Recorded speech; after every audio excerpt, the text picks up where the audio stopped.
Alors, quels sont les signes de cette maladie?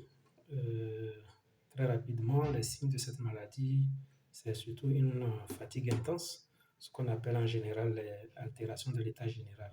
Il y a la fatigue, il y a la perte d'appétit, la perte de poids, des sueurs nocturnes. La nuit, on se couche et euh, on se réveille souvent tout en sueur et un essoufflement, on fait une petite activité physique et on a un essoufflement. C'est parmi tant d'autres les signes qui doivent alerter.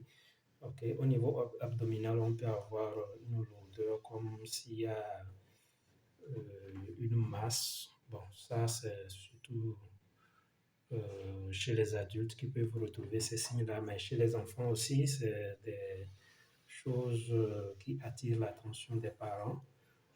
Une perte d'appétit, de poids surtout, qui attire l'attention des parents qui vont aller consulter.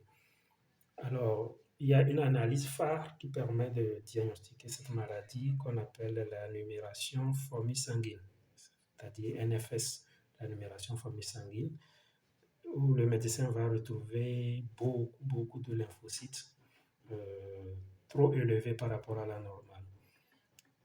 Alors, comment on traite cette maladie? Cette maladie, elle est traitée par ce qu'on appelle la chimiothérapie, la radiothérapie. Parfois, on est amené à faire ce qu'on appelle une greffe de la moelle osseuse. Voilà. Et il faut, il faut savoir que ces derniers temps, il y a eu évolution et il y a ce qu'on appelle aussi la greffe euh, plutôt la thérapie ciblée. La thérapie ciblée, c'est en quelque sorte bloquer la croissance ou la propagation de la tumeur. Voilà. Et donc, cela a permis d'augmenter très drastiquement l'espérance de vie qui permet de donner aux malades une espérance de vie qui se rapproche de la normale. Voilà, en quelque sorte, quelques notions sur cette maladie. Et il faut savoir que ces traitements que je viens de citer sont assez lourds sur le plan physique, sur le plan, en quelque sorte, financier. Ça dépend de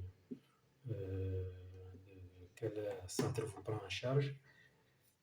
Mais avec les signes que je viens de citer, ça peut attirer votre attention et il faut savoir où se rendre pour que la prise en charge soit rapide et que le suivi euh, soit assez efficace.